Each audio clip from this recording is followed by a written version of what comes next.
नमस्ते छात्रों, आज हम कक्षा 11 विषय हिंदी के चैप्टर 10 अजंता जो डॉक्टर भगवत शरण उपाध्याय जी रचित प्रवास वर्णन या प्रवास लेख है, उसके अंतिम 3 गद्यांशों का अध्ययन व समझ इस ऑडियो से प्राप्त करेंगे।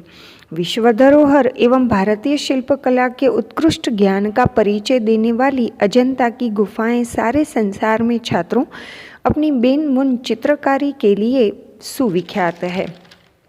ऐसी अजंता की गुफाओं के शिल्प चित्रों की जानकारी व विशेषताएं बताते हुए प्रस्तुत प्रवास लेख आधारित प्रथम 3 ऑडियो के माध्यम से छात्रों हमने अजंता की गुफाएं कहाँ पर स्थित है तथा कैसे इन गुफाओं के शिल्प चित्रों का निर्माण हुआ तथा भगवान बुद्ध के जन्म से लेकर अंत तक के कथा प्रसंग आधारित शिल्प चित्रों की जानकारी व विशेषताएं एवं गुफाओं की दीवारों पर उकेरे गए विभिन्न शिल्प चित्रों या मूर्तियों की लाक्षणिकताओं से संलग्न जानकारी हमने प्राप्त की।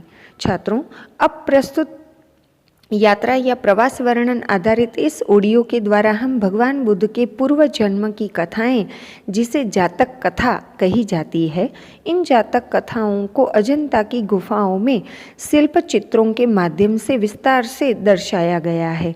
छात्रों, चित्रों के माध्यम से लिखी गई इन जातक कथाओं से जुड़ी थोड़ी जानकारी व अजंता की गुफाओं के निर्माण काल से संलग्न संक्षिप्त जानकारी हम इस ऑडियो से आज प्राप्त करेंगे।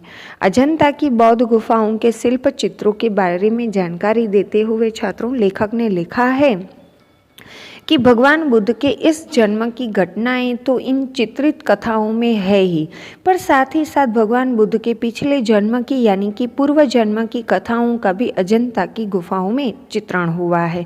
और छात्रों, गौतम बुद्ध के पूर्व जन्म या पिछले जन्म की कथाएं जातक कथा कहलाती है।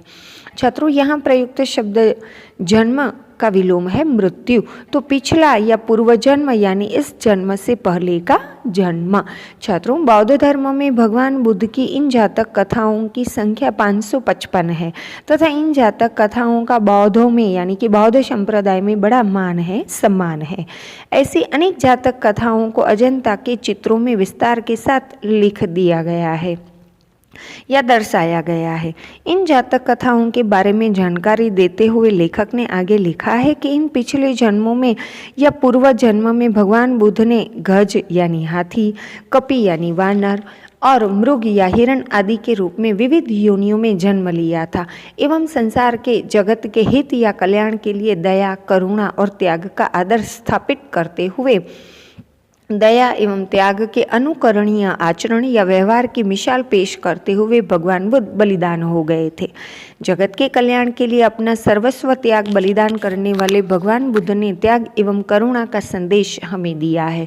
और उनके पूर्व जन्म से संलग्न अजंता की बौद्ध गुफाओं के चित्रों की विशेषताएं बताते हुए आगे लेखक ने लिखा है कि किस प्रकार पशुओं ने यानी कि अपने पूर्व जन्म में गज, वानर, हिरण आदि पशु के रूप में जन्मे भगवान बुद्ध ने पशु योनि में जन्म लेने के बावजूद भी मानवोचित अर्थात मानव के लिए योग्य या उचित या मानवों को शोभा दे ऐसा व्यवहार किया था। इसे अजंता के चित्रों में छात्रों बखूबी दर्शाया गया है। इतना ही नहीं, पशु योनि में जन्मे होने के बावजूद भी किस प्रकार औचित्य का यानी कि उचित अनुचित का भान रखते हुए सभानता से पालन किया था। पशु के रूप में भी भगवान बुद्ध के द्वारा यह सब अजंता की बौद्ध गुफाओं के जातक कथाओं से संलग्न चित्रों में असाधारण तरीके से बड़ी खूबी से दर्शाया गया है, दिखाया गया है। और छात्रों, इन जातक कथाओं को चित्रों के माध्यम से दर्शाते या दिखाते समय लेखक ने लिखा है कि चितेरों ने अर्थात चित्रकारों ने अपनी जानकारी की गांठ खोल दी है, अर्थात अपने अद्भुत उत्कृष्ट ज्ञान का परिचय यहाँ इन गुफाओं के शिल्प चित्रों के माध्यम से हमें दिया है। और उसी अद्भुत ज्ञान के बल पर अजंता के चितेरों या चित्रकारों ने नगरों और गांव, महलों और झोपड़ियों, समुद्र और पनघटों का संसार अर्थात संसार भर के प्रायः सभी दृश्य अजंता के उस पहाड़ी जंगल में उतर पड़े हैं। अर्थात जिस संसार को हम प्रत्यक्ष आंखों से देख रहे हैं, उसी संसार के प्रायः सभी प्रकार के दृश्य, सभी स्तर के मानवों को आदि सब कुछ अजंता के शिल्प चित्रों के माध्यम से दिखाया या दर्शाया गया है, और वह भी बड़ी उत्कृष्टता से। इसीलिए तो लेखक ने लिखा है कि चित्रकारी इस खूबी से संपन्न हुई है कि देखते ही बनता है। छात्रों, यहाँ प्रयुक्त शब्द नगर यानी शहर और गांव अर्थात देहात, और नगर व गांव एक दूसरे के विलोम हैं। तो महल अर्थात प्रासाद और झोपड़ियाँ या झोपड़ी अर्थात कुटी या कुटिया, घास फूस से बना घर अर्थात झोपड़ी। और छात्रों, प्रासाद एवं झोपड़ी भी एक दूसरे के विलोम हैं। तो समुद्र यानी सागर या सिंधु, तो जहाँ स्त्रियां घड़े से पानी भरती है वह जगह अर्थात पनघट।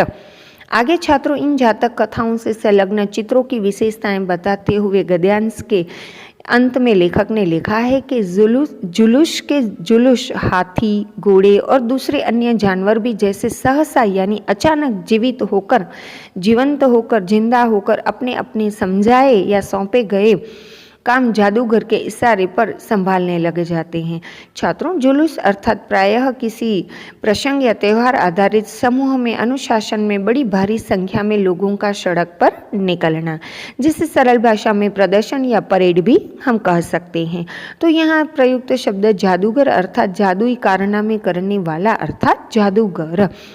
लेखक हमें बताते हैं कि ऐसे जुलूस में शामिल तालीमबद्ध हाथी, घोड़े आदि जानवर भी जिंदा अनुशासन में जुलूस में आगे बढ़ते हुए गुफाओं के चित्रों में हमें साफ नजर आते हैं। संक्षेप में कहें तो छात्रों, लेखक के अनुसार अजंता की बौद्ध गुफाओं की दीवारों पर उकेरे गए या अंकित भगवान बुद्ध की जातक कथाओं पर आधारित शिल्प चित्रों के द्वारा एक एक जातक कथा और उन जातक कथाओं में दिखाए गए जानवर आदि सब हमारी आंखों के सामने जीवंत हो उठते हैं। केवल और केवल चित्रों के माध्यम से ही दर्शक जातक कथाओं को अच्छे से समझ जाता है। ऐसे बेनमुन चित्र अजंता की बौद्ध गुफाओं में हम देख सकते हैं। छात्रों, ये थी भगवान बुद्ध के पूर्व जन्म से संलग्न जातक कथा आधारित शिल्प चित्रों की विशेषताएं। आगे छात्रों, अजंता की गुफाओं के निर्माण काल से संलग्न जानकारी देते हुए लेखक ने लिखा है कि अजंता की गुफाओं का निर्माण ईसा से करीब 200 साल पहले ही शुरू हो गया था और ये गुफाएं 7वीं सदी तक बनकर तैयार भी हो चुकी थी। छात्रों, यहाँ प्रयुक्त शब्द निर्माण अर्थात सर्जन या रचना और निर्माण का विलोम है नाश विनाश। तो 100 साल का समूह अर्थात सदी या शताब्दी। अजंता के निर्माण काल से ही जुड़ी जानकारी देने के बाद लेखक ने लिखा है कि अजंता की 1-2 गुफाओं में करीब 2000 साल पुराने चित्र भी सुरक्षित हैं। पर छात्रों, अधिकतर ज्यादातर चित्र भारत के इतिहास के सुनहरे या सुवर्ण युग गुप्त काल और चालुक्य काल के बीच बने। छात्रों, 5वीं सदी या शताब्दी में हमारे देश में गुप्त वंश के राजाओं का शासन था, तो 7वीं सदी या शताब्दी में चालुक्य वंश के राजाओं का शासन था और इन्हीं दोनों वंश के शासकों के शासनकाल के दौरान ही अजंता के प्रायः सभी शिल्प चित्रों का मूर्तियों का निर्माण हुआ था। अजंता की गुफाओं के रचना काल से जुड़ी संक्षिप्त जानकारी देने के बाद प्रस्तुत प्रवास लेख अजंता के अंत में लेखक ने लिखा है कि अजंता संसार की जगत की चित्रकलाओं में अपना अद्वितीय स्थान रखता है। छात्रों, अद्वितीय अर्थात उसके जैसा कोई दूसरा न हो तो उसे अद्वितीय कहा जाता है। आगे अजंता के शिल्प चित्रों की प्रशंसा करते हुए लेखक ने लिखा है कि इतने प्राचीन काल के इतने सजीव, इतने गतिमान और इतने बहुसंख्यक कथा प्राण चित्र अन्य किसी गुफा या जगह पर हम नहीं देख सकते। कहने का लेखक का तात्पर्य छात्रों यह है कि अद्यतन टेक्नोलॉजी और साधनों के अभाव में भी इतने प्राचीन काल में ऐसे सजीव यानी कि जीवंत, गतिमान यानी गतिशील और बहुसंख्यक अर्थात जिसकी संख्या बहुत है, ऐसे चित्रों को हम अजंता की गुफाओं के अलावा कहीं और देख सकते नहीं हैं। और इतना ही नहीं छात्रों, अजंता के इन अद्भुत उत्कृष्ट बेनमुन चित्रों ने देश विदेश की चित्रकला को भी प्रभावित किया है, आकर्षित किया है। छात्रों, अजंता की उत्कृष्ट चित्रकारी का प्रभाव पूर्व के देशों की कला पर तो पड़ा ही है, पर साथ ही साथ मध्य पश्चिमी एशिया भी अजंता की चित्रकारी के कल्याणकारी शुभ प्रभाव से वंचित नहीं रह सका है। सच में छात्रों, अजंता के शिल्प चित्रों, मूर्तियाँ, चित्रकारी आदि हम भारतीयों के लिए अमानत धरोहर तो है ही, जिसे हमें सुरक्षित रखना ही है।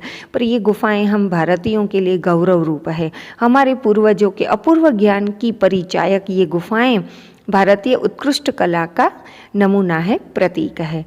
उम्मीद है छात्रों, अंतिम तीनों पद्यांश व संपूर्ण गद्य आप अच्छे से समझ गए होंगे। अब छात्रों, प्रस्तुत प्रवास लेख अजंता के परीक्षा लक्षी महत्वपूर्ण MCQ प्रकार के प्रश्न, एक वाक्य के प्रश्न, 2 वाक्य एवं विस्तृत प्रश्न मैंने यहाँ दिए हैं, जिसे आप सब गंभीरता से देख लीजिएगा।